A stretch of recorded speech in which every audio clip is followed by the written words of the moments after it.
সৌম্য সন্ধ্যাকে নিয়ে বাস স্ট্যান্ডে এসেছে। কাউন্টারে গিয়ে সিলেট মৌলভীবাজারের দুটো টিকিট কাটে। রাত দুটোয় গাড়ি আসে একটা। সন্ধ্যার দুর্বল শরীর সৌম্য বাঁ হাতে আগলে রেখেছে। কাউন্টারের লোক দুটো টিকিট সৌম্যের দিকে বাড়িয়ে দিলে সৌম্য টিকিট দুটো নিয়ে পকেটে রাখে। এরপর ডান হাতে ব্যাগ আর বাঁ হাতে সন্ধ্যাকে আগলে নিয়ে একটি বসার জায়গায় গিয়ে বসে। আশেপাশে তাকিয়ে দেখলো কিছুটা দূরে একটি দোকান খোলা। সৌম্য সন্ধ্যার গালে হাত দিয়ে বলে, কি খাবি বনু? সন্ধ্যা মলিন মুখে ভাইয়ের দিকে চেয়ে বোঝায় কিছু খাবে না সে। সৌম্য শুনল না, বলল, তুই একটু বস, আমি ওই দোকান থেকে শুকনো কিছু কিনে আনছি। কথাটি বলে সৌম্য উঠে দাঁড়ায়। দুপায়ে এগুলে সন্ধ্যা দ্রুত দাঁড়িয়ে সৌম্যের ডান হাত তার দু হাতে জড়িয়ে ধরে। সৌম্য তাকায় তার বোনের দিকে, মৃদু স্বরে বলে, কি হয়েছে বনু? সন্ধ্যা ঝাপসা চোখে তাকায় ভাইয়ের দিকে, এরপর আশেপাশে তাকায়। সৌম্য হয়তো বুঝতে পারল সন্ধ্যার ভয় পাওয়ার কারণ। নিজেকে ভীষণ অসহায় লাগলো। সে তার বোনকে সেই পশুগুলোর হাত থেকে বাঁচাতে পারেনি, আর এ কারণের তার বোন ভয় পাচ্ছে। তার কি হয়েছে কে জানে। বোনের অসহায়ত্বে আজ শুধু তার চোখের কোণে পানি জমছে। সৌম্য ডান হাতে সন্ধ্যাকে নিজের সাথে আগলে নিয়ে ভারী গলায় বলে, আমি আসি বনু। এরপর বাঁ হাতে দু চোখ ডোলে সন্ধ্যাকে নিয়ে সামনের দোকানে যায়। 3টে রুটি 3টে কলা কিনল। তার কাছে বেশি টাকাও নেই, চাইলেও অনেক কিছু কিনতে পারল না সৌম্য। আর একটি পানির বোতল কেনে। এরপর সন্ধ্যাকে নিয়ে আগের জায়গায় এসে বসে। রুটির প্যাকেট ছিঁড়ে একটি কলা ছিলে সন্ধ্যার মুখের সামনে ধরে। মৃদু স্বরে বলে, খেয়ে নে বনু, নয়তো শরীর খারাপ করবে। সন্ধ্যার যে কিছুই ভালো লাগছে না, তার শুধু কাঁদতে ইচ্ছে করছে, মরে যেতে ইচ্ছে করছে। তার এখনো মনে হচ্ছে ওই লোকটা তাকে কত বাজেভাবে ছুঁয়েছে। সে শব্দ করে কেন কাঁদতে পারে না? এর জন্য সন্ধ্যার দম বন্ধ লাগছে। না চাইতেও দুই চোখ বেয়ে টুপ টুপ করে পানি গড়িয়ে পড়ে। সৌম্য বুঝতে পারলো তার বোনের অবস্থা। কি করবে সে? তার বোন না হয় শব্দ করে কাঁদতে পারে না, সে তো পারে, কিন্তু তার কি বাচ্চাদের মতো কাঁদলে চলে? সৌম্য নিজেকে সামলালো। হাতের রুটি কলা রেখে মাটিতে হাঁটু মুড়ে বসে। এরপর সন্ধ্যার দুই হাত তার দু হাতে ধরে অপরাধীর গলায় বলে, আমি আর কখনো তোকে একা রেখে কোথাও যাব না বনু, প্লিজ নিজেকে একটু শক্ত কর। সন্ধ্যা নাক টেনে তার ভাইয়ের দিকে তাকালো। সৌম্য জোরপূর্বক একটু হেসে বলে, একটা নতুন জায়গায় যাচ্ছি, তোর খুব ভালো লাগবে দেখবি ওখানে গেলে, একটু হাস বনু। সন্ধ্যা দুই হাতে মুখ মুছল। ছিলে রাখা রুটি কলায় এক কামড় বসিয়ে সৌম্যের মুখের সামনে ধরলে সৌম্য নিঃশব্দে এক কামড় নিয়ে চিবোয়। সন্ধ্যা একটু একটু করে খেতে থাকে। তার সত্যিই ক্ষুধা লেগেছে, কিন্তু খেতে ইচ্ছে না করলেও তার ভাইয়ের জন্য নিজেকে স্বাভাবিক করতে চাইল। সৌম্য মাটিতে বসে থাকলো। কিছুই ভালো লাগছে না তার। উদাস মনে আকাশের দিকে তাকিয়ে রইল। ইদানিং মায়ের কথা খুব বেশি মনে পড়ে তার। ইস, তার মা থাকলে তাদের দুই ভাই বোনের জীবনটা কতই না সুখের হতো। অথচ আজ যেখানেই যায় সেখানেই তাদের জন্য শুধু দুঃখ অপেক্ষা করে। হেমন্তকালের শেষের দিকে আবহাওয়া কিছুটা ঠান্ডা। সৌম্য তার বোনের দিকে তাকালো। সন্ধ্যা আটসাট হয়ে বসে একটু একটু করে রুটি খাচ্ছে। সৌম্য তার ব্যাগ থেকে একটি পাতলা চাদর বের করে সন্ধ্যার গায়ে জড়িয়ে দেয়। সন্ধ্যা তার ভাইয়ের দিকে তাকালো। সৌম্য কিছুই বলল না। একটি রুটি কলা নিয়ে কিছুটা দূরে বসে থাকা কুকুরের সামনে ছুঁড়ে ফেলে। কুকুরটি এক প্রকার হামলে পড়ে খাবারগুলোর ওপর। এত মন খারাপের মাঝেও সন্ধ্যা সৌম্যের কাজে একটু হাসলো। যদিও সন্ধ্যা সৌম্যের সাথে সেভাবে বাইরে যায়নি, তবে গ্রামের এখানে ওখানে যেত।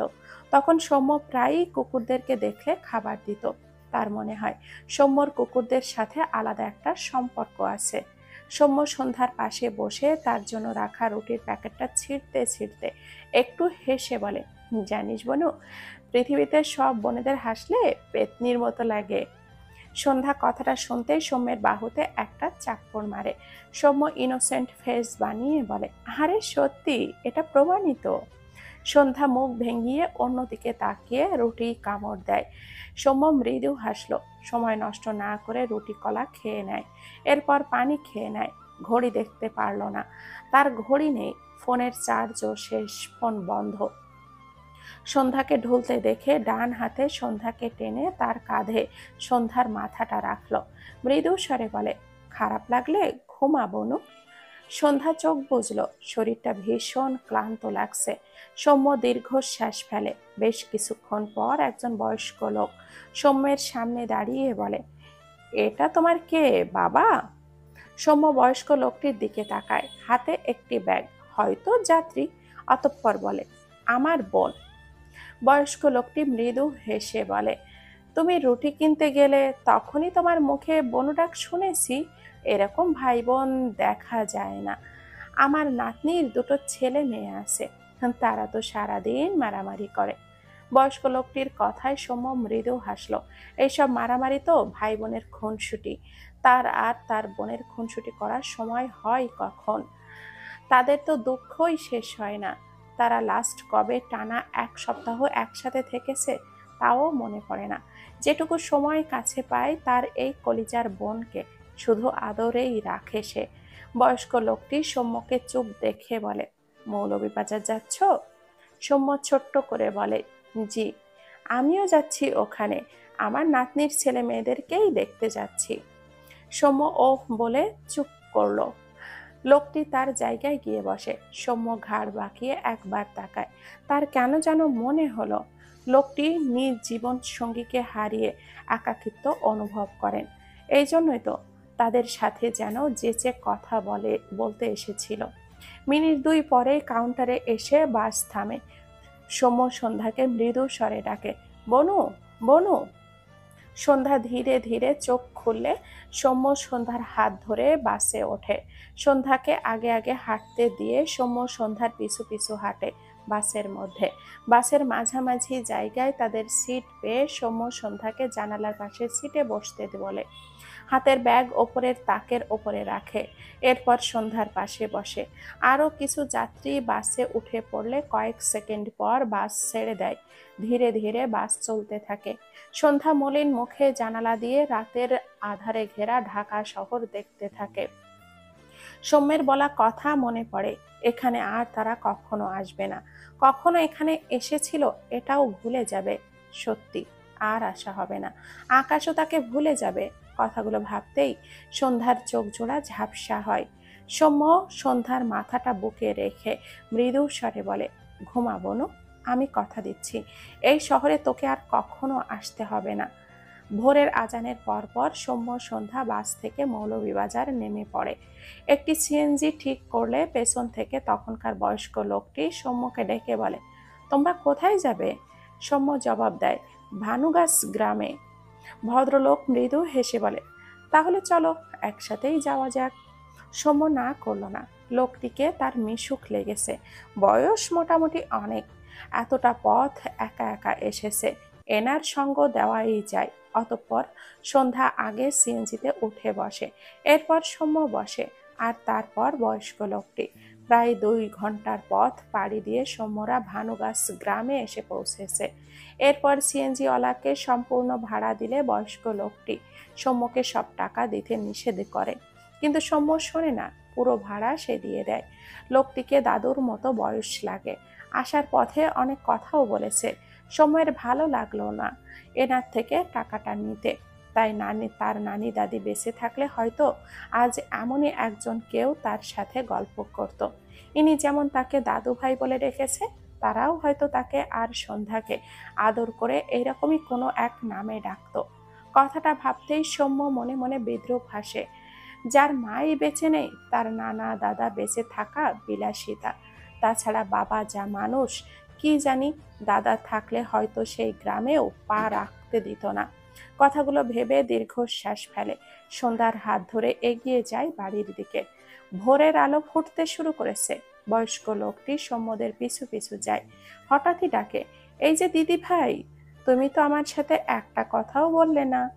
লোকটির কথায় সন্ধ্যা সৌম্য দুজনে পিছু ফিরে তাকায়। সন্ধ্যা ঢোক গিলে তার ভাইয়ের দিকে তাকায়। সে তো কথা বলতে পারে না।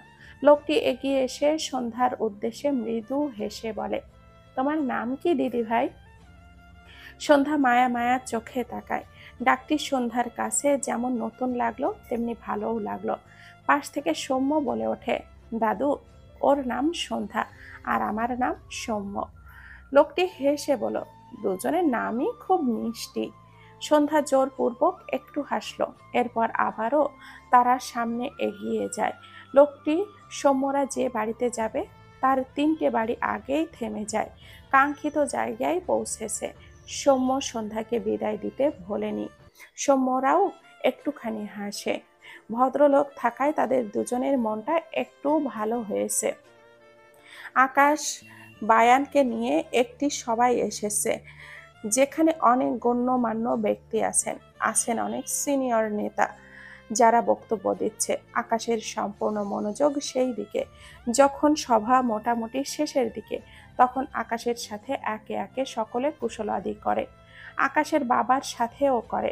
ভদ্রলোকের এনাদের সাথে ভালো সম্পর্ক হওয়ায় আকাশের পথ আরো বেশি ক্লিয়ার। এখানের মোটামুটি কাজ শেষে আকাশ বায়ানকে নিয়ে এখান থেকে বেরিয়ে ফাঁকা জায়গায় যায়। কোথা থেকে নিয়াজ আকাশের সামনে এসে দাঁড়িয়ে বলে, তুমি ব্যবসা রেখে এসবে জড়াতে চাইছো কেন? আকাশ নিয়াজকে দেখে ভুরু কুঁচকে তাকায়। প্যান্টের পকেটের কাছে সাদা পাঞ্জাবি একটু উঁচু করে 2 হাত প্যান্টের পকেটে রেখে দাঁড়ায়। এরপর গম্ভীর গলায় বলে, আমার ইচ্ছে হলো তাই। কেন? নিয়াজ বিরক্ত হয়ে বলে, তুমি বছর কয়েক আগে এই দিকে আসতে গিয়েও আসোনি। সেই সব তোমার ব্যক্তিগত ব্যাপার, কিন্তু এখন তুমি এই দিকে এসো না। আকাশ ভুরু কুঁচকে বলে, রাজনীতি জিনিসটা বোধহয় খুব লোভনীয়, তাই না? এত বছর মাঠ ছেড়ে তোমাকে খেলতে দিলাম, এখন তোমার উচিত সসম্মানে আমাকে সভাপতির দায়িত্ব তুলে দেয়া। কিন্তু তুমি আমাকে নিষেধ করছো। এত লোভী হলে তো পারা যায় না।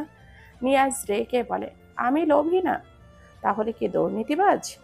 নিয়াজ রেগে আকাশের পাঞ্জাবির কলারটা ধরে বলে, মুখ সামলে কথা বলবে। আকাশ শক্ত চোখে তাকায় নিয়াজের দিকে।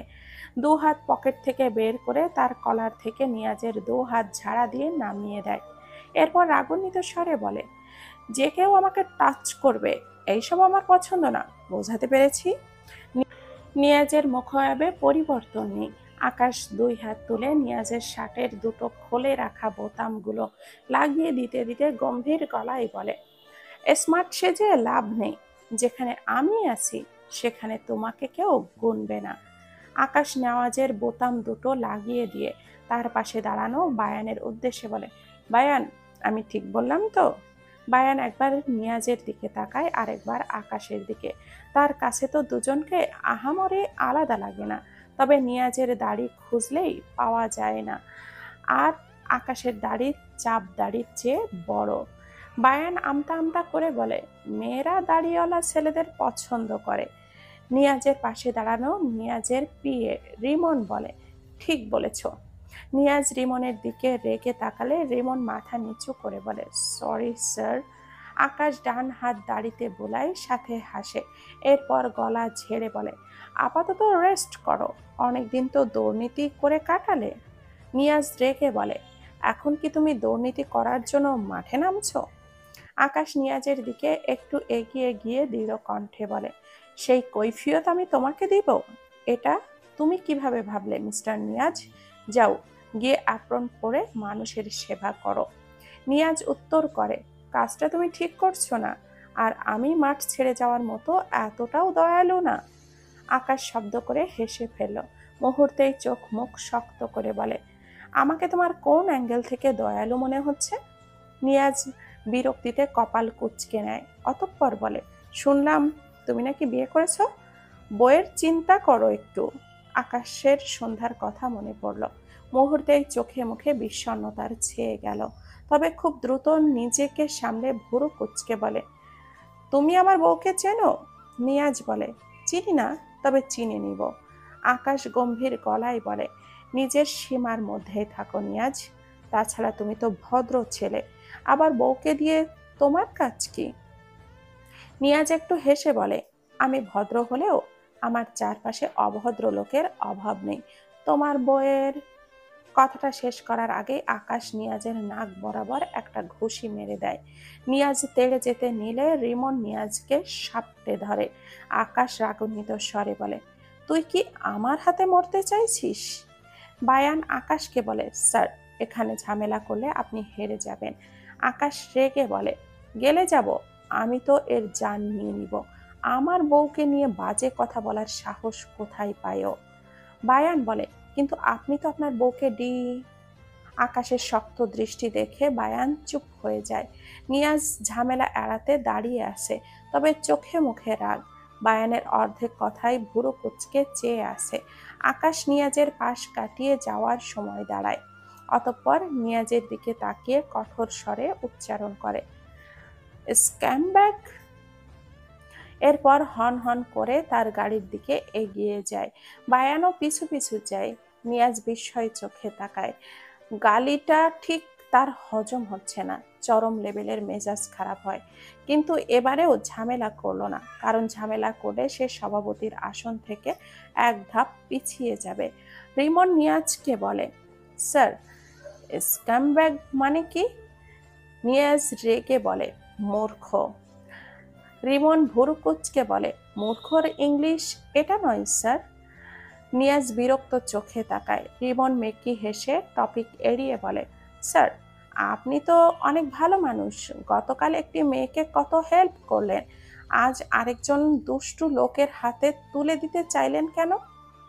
রিমনের কথায় নিয়াজের চোখে সন্ধ্যার কান্না মাখা মায়া ভরা মুখটা ভেসে ওঠে।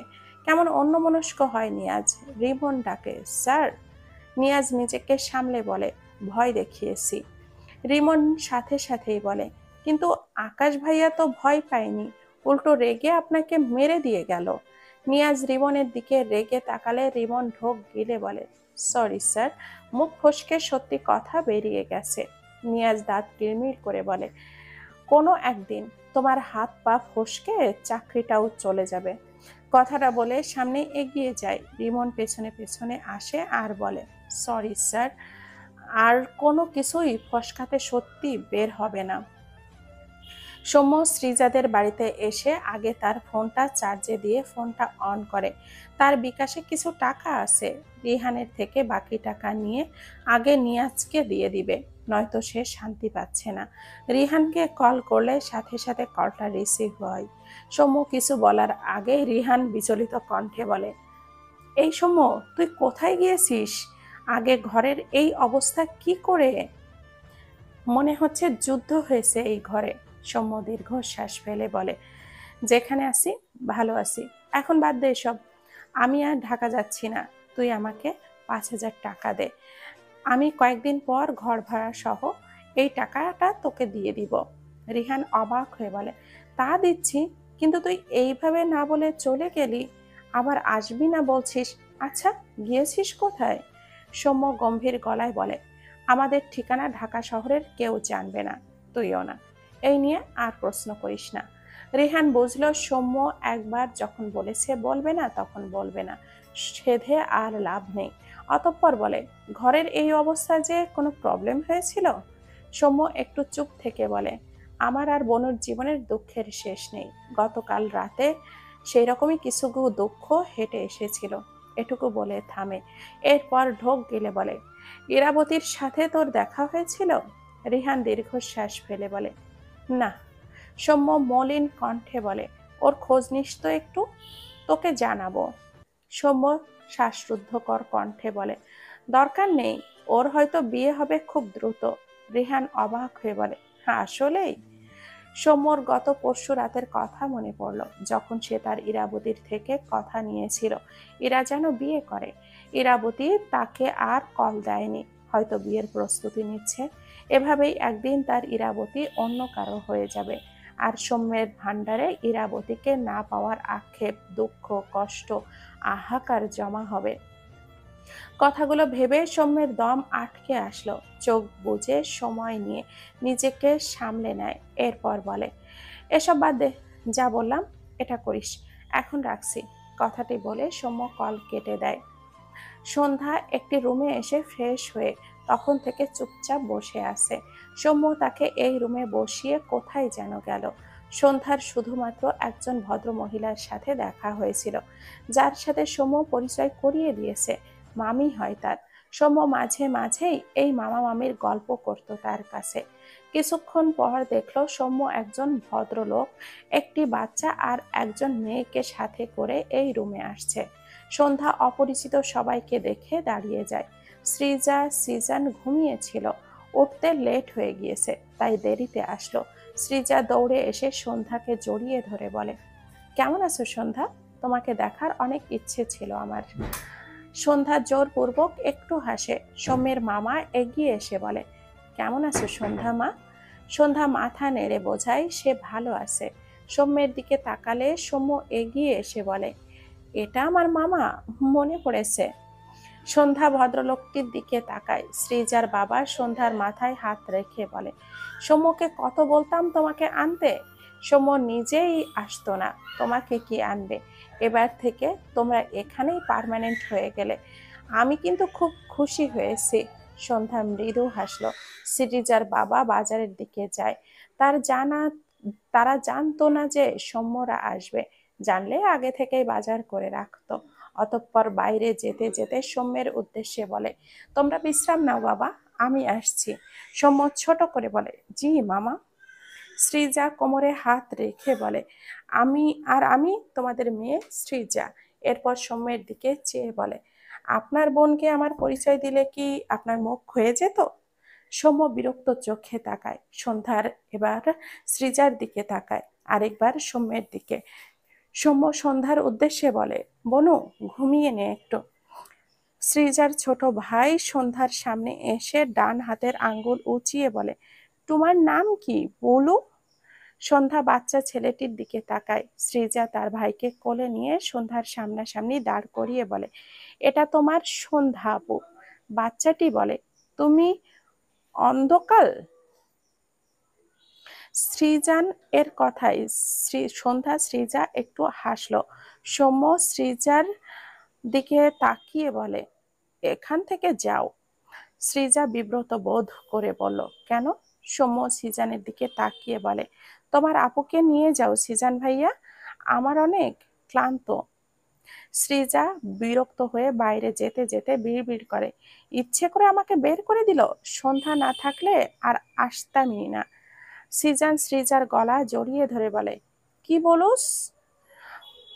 সৃজা রেগে বলে, ঘোড়ার ডিম। সৃজান এক আঙ্গুল গালের ভেতরে দিয়ে আওড়ায়, ঘোলাল ডিম। সৃজা বেরিয়ে গেল। সন্ধ্যা সৌম্যের সামনে গিয়ে ইশারায় বলে, তুমি আপুটাকে এভাবে যেতে বললে কেন? সৌম্য মৃদু স্বরে বলে, এমনি, বেশি কথা বলে, তুই একটু ঘুমিয়ে নে বনু। সন্ধ্যা সৌম্যের পরনের শার্টের দিকে তাকালো। গতকাল রাতে ওই ডক্টর তার ভাইকে বলেছিল 24 ঘন্টা রেস্ট নিতে। সেখানে সৌম্য কয়েক ঘন্টা পরেই জার্নি করেছে। সন্ধ্যার মাথায় চিন্তা ভর করে। দুই হাতে সৌম্যের শার্টটা ধরে উঁচু করে নিল। সৌম্যের দ্রুত পিছিয়ে গিয়ে বলে, কি করছিস? সন্ধ্যা বিরক্ত হয়। সে সৌম্যের ক্ষত স্থান দেখতে চায়। এখন কি অবস্থা? সন্ধ্যা আবারও এগিয়ে গেলে সৌম্য উল্টো ঘুরে দাঁড়ায়। এতটা পথ জার্নি করে পেটে প্রচন্ড চাপ পড়েছে, রক্ত ঝরছে, আবার ভেজা ভেজা লাগছে। খুব ভালোই বুঝলো সন্ধ্যা তার অবস্থা দেখতে চাইছে। এরকম অবস্থা দেখে তার বোনটা আবারও ভয় পাবে। এমনিতেই কাল থেকে কম কিছু ঘটেনি তার বোনের সাথে। সে তার পেটের এরকম অবস্থা সন্ধ্যাকে কিছুতেই দেখাতে পারবে না। সন্ধ্যা সৌম্যের সামনে এসে আবারও শার্টটা উঠাতে নিলে সৌম্য দ্রুত পায়ে বিছানার উপরে গিয়ে বসে বলে, আমি ঠিক আছি বনু, তুই ঘুমা। সন্ধ্যা খুব বিরক্ত হয়। সৌম্যের সামনে গিয়ে এশারায় বোঝায়, আমাকে দেখতে দাও ভাইয়া। সৌম্য মৃদু হেসে বলে, আমি ঠিক আছি, বিশ্বাস কর, তুই ঘুমা, আমি তোর মাথায় বিলি কেটে দিচ্ছি। সন্ধ্যার রাগ লাগছে। সে একটু ঝুঁকে সৌম্যের শার্টে হাত দিলে সৌম্য দুই হাতে তার শার্টটা টেনে ধরে অসহায় কণ্ঠে বলে, আরে শার্ট ধরে টানাটানি করিস না, আসলে অনেকদিন পর তোকে দেখে আমার একটু একটু লজ্জা লাগছে, বুঝলি বনু। সৌম্যের কথা শুনে সন্ধ্যা এত অদ্ভুতভাবে তাকালো, যেন সে এরকম অবাস্তব কথা তার এহ জীবনে শোনেনি। সৌম্য সন্ধ্যার দৃষ্টি দেখে অপ্রস্তুত হয়ে পড়ে। গতকালই তো কতক্ষণ খালি গায়ে ছিল, ইস, লজিকলেস কথা বলে ফেলেছে। সন্ধ্যা রেগে দুই হাতে সৌম্যের মাথার চুল টেনে ধরে। সৌম্য চোখ মুখ কুঁচকে নেয়। তার শার্ট ছেড়ে সন্ধ্যার 2 হাত ধরে বলে, আরে কি করছিস, চুল ছাড়।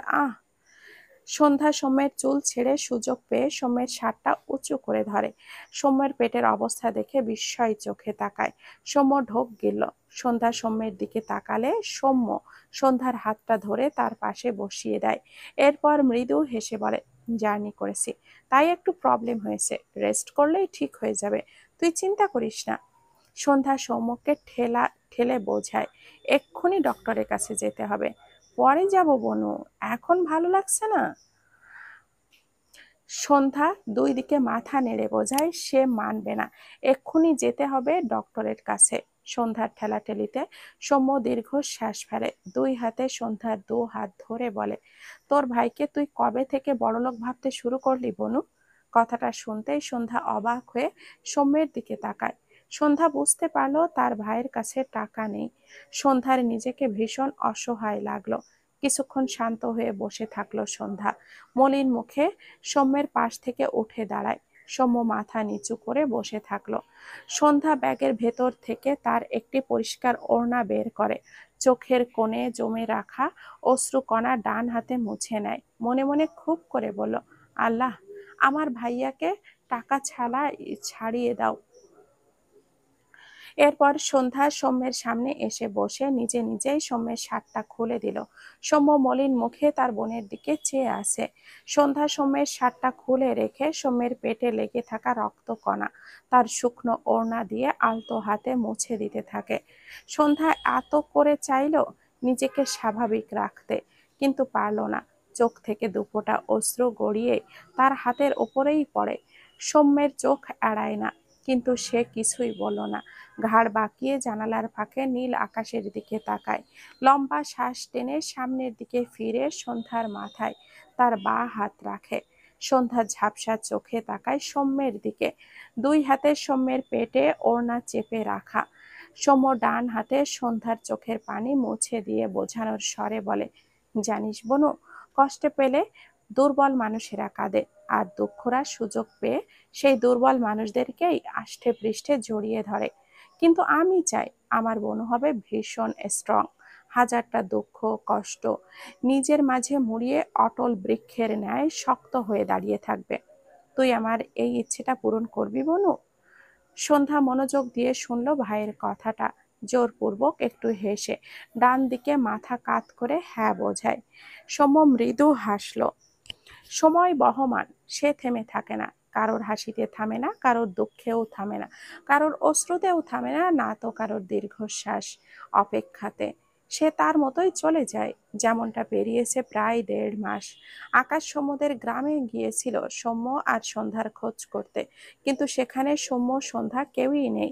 কতজনকে জিজ্ঞাসাও করেছে, কিন্তু সবারই একই কথা, কেউই জানে না। সৌম্য সন্ধ্যা প্রায় 2 মাসের বেশি গ্রামে যায়নি। এরপর আকাশ ভার্সিটিতে গিয়ে সৌম্যের ক্লাসমেটদের থেকে সৌম্যের রুমমেট রিহানের খোঁজ নিয়ে সেখানেও গিয়েছিল। রিহান তাকে জানায় গত 1 মাস আগে সৌম্যের সাথে তার শেষ কথা হয়। এরপর সে সৌম্যের ফোনে অনেক চেষ্টা করেছিল, কিন্তু আর পায়নি। সৌম্যরা কোথায় গিয়েছে এটাও তাকে জানায়নি। আকাশ সব জায়গা থেকে হতাশ হয়ে ফিরে এসেছে। আসমানি নওয়ানের মতো হাসি খুশি মানুষটা নিশ্চুপ হয়ে গিয়েছে। আকাশকে মাঝে মাঝে জিজ্ঞাসা করে সন্ধ্যার খোঁজ পেয়েছে কিনা। আকাশের উত্তর বরাবরই হয় না। শীতকালের শুরু। ধরণীর বুক থেকে দুপুরের কড়া রোদ মুছে গিয়েছে। নেমেছে বিকালের ঠান্ডা আবহাওয়া। প্রকৃতি জুড়ে মৃদু বাতাস বইছে। এখানকার হাওয়া বেশ ঠান্ডা।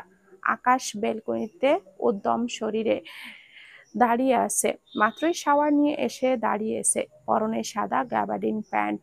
দৃষ্টি বকুল ফুলের গাছ তলায়, যেখানে ছোট ছোট বকুল ফুল গাছ থেকে ঝরে মাটিতে অবহেলে পড়ে থাকে। ফুলগুলো কেউ যত্ন নিয়ে মাটি থেকে তুলছে না। আকাশের চোখের পর্দায় ভাসে সন্ধ্যার ফুল কুড়ানোর দৃশ্য। সন্ধ্যা থাকলে আজ হয়তো সন্ধ্যা মাটিতে পড়ে থাকা ফুলগুলো আদুরে হাতে তার আঁচলে ভরত। আকাশের দৃষ্টিতে অসহায়ত্ব। সন্ধ্যা কেন নেই, কোথায় হারিয়ে গেল? ডান হাতের বকুল ফুলের মালাটি মুখ বরাবর উঠিয়ে সামনে ধরে আকাশ। ১.৫ মাসের বেশি হয়ে গেল ফুলেরগুলোর বয়স, যেটা শুকিয়ে কাঠ হয়ে গিয়েছে বলা যায়। সন্ধ্যার হাতে গাঁথা মালা। আকাশ ফেলে দেয়নি এটা। সন্ধ্যার রেখে যাওয়া চিঠিটাতে লেখা একটি লাইন আকাশের কানে প্রতিধ্বনিত হয় বারংবার। একটি শেষ কথা রাখবেন, বকুল ফুলের এই মালাটি শুকিয়ে গেলেও আপনার কাছে রেখে দিবেন। আকাশ বারবার এপাশ ওপাশ করে মাথা নাড়ায়, বা হাতে বেলকনি গ্রিলের থাবা দেওয়ার মতো করে আঁকড়ে ধরে। ডান হাতে ধরে রাখা শুকনো ফুলের মালার পানে দৃষ্টি রেখে অসহায় কণ্ঠে বিড়বিড়িয়ে আওড়ায়, আমি তোমার শুকনো মালা রেখে দিয়েছি সন্ধ্যা, কিন্তু তুমি কোথায় হারালে? প্লিজ তোমার একটা খোঁজ দাও। আমি অসুস্থ হয়ে গিয়েছি সন্ধ্যা, অসুস্থতার কারণটা তুমি। তবে কেন এই অসুস্থ আমিকে একবারও দেখতে আসছো না? প্লিজ এসো। মৃদু শীতল হাওয়া আকাশের উদাম গা ছুঁয়ে দেয়। প্রশস্ত বুক ফেটে ঘাম জমতে শুরু করে। আকাশ চোখ বুজল। বেশ কিছুক্ষণ এভাবে থেকে হঠাৎই গটগট পায়ে ঘরের ভেতরে যায়। টেবিলের ওপর থেকে ফোনটা নিয়ে সৌম্যের নাম্বারে কল করে। বরাবরের মতোই ফোনটা বন্ধ। আকাশ এ পর্যন্ত যতবার কল দিয়েছে, ওপাশ থেকে প্রতিবারই মেয়ে কণ্ঠে বিরক্তিকর এক লাইন ভেসে আসতো, কাঙ্ক্ষিত নাম্বারটি সংযোগ দেওয়া সম্ভব হচ্ছে না। এক লাইন একেবারেও ভেসে আসলো। আকাশ স্ট্যাচু হয়ে দাঁড়িয়ে রইল। এভাবেই তার দিন যায়। সন্ধ্যা বিছানার ওপর জানালার ধারে চুপটি করে বসে আছে। হালকা শীত উপশম করতে গায়ে একটি পাতলা চাদর মুড়িয়েছে। নিষ্প্রাণ দৃষ্টিতে আকাশের পানে নিবদ্ধ। সৌম্যের অসুস্থতার প্রথম প্রথম একটু আধটু চঞ্চল দেখালেও সৌম্য যত সুস্থ হতে শুরু করলো, সন্ধ্যা ততই চুপচাপ হয়ে গেল। সেই রাতের খারাপ স্মৃতিগুলো যেন একটু একটু করে সন্ধ্যাকে কুড়ে কুড়ে খেতে শুরু করলো। মেয়েটি আর কাঁদে না, কি জানি সৌম্য বলেছিল বলেই কি কাঁদে না, নাকি সে পাথর হয়ে গেছে? সৌম্য কিছু বলে চুপচাপ ইশারাই বলে, তারপর আবারও চুপ হয়ে যায়, যেন সে কোনো রোবট। সৌম্য সন্ধ্যাকে নিয়ে খুব চিন্তা করে। সে বুঝতে পারে না কিভাবে সন্ধ্যাকে স্বাভাবিক করবে। সৃজা এত এত গল্প করে। সৌম্য তার ইগো রেখে নিজে সৃজাকে গিয়ে অনুরোধ করেছে তার বোনকে একটুখানি হাসাতে, তার বোনকে সময় দিতে। সৃজা কত শত হাসির কথা বলে, সন্ধ্যা এক ধ্যানে শুধু চেয়ে থাকে, হাসে না, কাঁদেও না। সৃজার ভীষণ মন খারাপ হয়, আর সৌম্যের চিন্তার পাল্লা ভারী হয়। সৌম্য বাহিরে গিয়েছে। সন্ধ্যার পায়ের কাছে সৌম্যের ফোন, আর সৌম্য তার ফোনে ২-১ মিনিটের জন্য মাঝে মাঝে অন করে প্রয়োজনে, তারপর আবার অফ করে রাখে। এখন ফোনটা বন্ধ ছিল, হয়তো সন্ধ্যার পায়ের চাপ লেগে ফোনটা খুলে গিয়েছে। সৌম্যের ফোন ভাইব্রেট হয়। সন্ধ্যা বুঝেছে কিনা সে মেঘলা আকাশ থেকে দৃষ্টি সরালো না, প্রয়োজন বোধ করলো না ফোনটা তোলার। সৃজা সন্ধ্যাকে ডাকতে ডাকতে সন্ধ্যার পাশে এসে বসে। ফোনটা ভাইব্রেটের শব্দ পেয়ে ফোন হাতে তুলে নেয়। নড়াচড়ায় সন্ধ্যা ঘাড় ফিরিয়ে সৃজার দিকে তাকায়। সৃজা সন্ধ্যাকে ফোন দেখিয়ে বলে, কে যেন কল করেছে সৌম্য ভাইয়ার ফোনে, আমি ধরবো নাকি রেখে দিব? সন্ধ্যা কিছুই বলো না, আবারও জানালার দিকে তাকাতে গিয়ে ফোনের স্ক্রিনে চোখে পড়ে। স্ক্রিনে বড় বড় করে লেখা, আকাশ ভাইয়া। সন্ধ্যার চোখ আটকায় সেথায়। সৃজা আবারও কিছু বলার আগেই সন্ধ্যা টান মেরে সৃজার হাত থেকে ফোনটা নিয়ে নেয়। সৃজা অবাক হয়। সন্ধ্যা সৃজার দিকে চেয়ে ঢোক গেল। কাপা কাপা হাতে কলটা রিসিভ করে কানে ধরে। আকাশ তখন ফোনটা বন্ধ পেয়েও পর পর আরো কয়েকবার কল দিচ্ছিল। হঠাৎই সৌম্যের নাম্বারে কল ঢুকলে আকাশ যেন আসমানের তারা হাতে পায়। রিসিভ হওয়ার সাথে সাথে বিচলিত কণ্ঠে বলে, সৌম্য তুমি কোথায়? সন্ধ্যা ঢোক গেল। কতদিন পর আকাশের ভয়েস শুনতে পেল। চোখের কোণে জলকণা জমতে শুরু করেছে।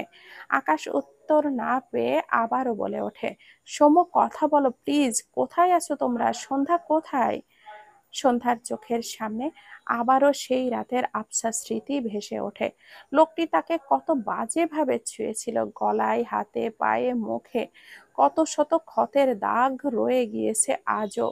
বা হাতে কোলের ওপরে রাখা যা ধীরে ধীরে কাঁপতে শুরু করছে। সন্ধ্যার মনে পড়ল তার ভাইকে আকাশের বলা শেষ কথা, ডিভোর্স পেপার হাতে পেলে সে সৌম্যকে জানাবে। আকাশ তাকে এমনি ডিভোর্স দিতে চেয়েছিল। এইসব শুনলে তাকে কতই না ঘৃণা করবে। কথাগুলো ভাবতেই সন্ধ্যার নিঃশ্বাস ভারী হয়ে আসে। ধীরে ধীরে পুরো শরীরে কম্পন শুরু হয়। নিঃশ্বাসের তীব্রতা বাড়তে থাকে। শব্দ করে শ্বাস নেয় সন্ধ্যা। সৃজা ভয় পেয়ে সন্ধ্যার বাঁ হাত ধরে বলে, সন্ধ্যা, কি হয়েছে তোমার? সন্ধ্যা তাকালো না সৃজার পানে। চোখ জোড়া বুজে নিয়েছে। দুটো চোখ থেকে টুপ করে দুফোঁটা অশ্রু গড়িয়ে পড়ে। শরীরের কম্পন বাড়ল বই কমল না। না চাইতেও কতদিন পর রোবটের মতো মেয়েটির চোখ ভিজল। আকাশ সৃজার বলা সন্ধ্যা শব্দটি শুনতে পেয়েছে। সাথে সন্ধ্যার অস্বাভাবিক শ্বাস প্রশ্বাসে আকাশের বুক চিনচিনে ব্যথার উৎপত্তি দেখা দেয়। দুই চোখে পাতা বন্ধ করে ঢোক গিলে ভাঙা গলায় ডাকে, সন্ধ্যা। সবাইকে অনেক অনেক ধন্যবাদ। গল্পের নাম অন্তর্দহন। এটি গল্পের 18 এবং 19তম অংশ। লিখেছেন ডিআরএম সোহাগ। পেজের নাম ডিআরএম সোহাগ। সবাই ভালো থাকবেন, সুস্থ থাকবেন। আল্লাহ হাফেজ। আসসালামু আলাইকুম ওয়া রাহমাতুল্লাহি ওয়া বারাকাতুহু।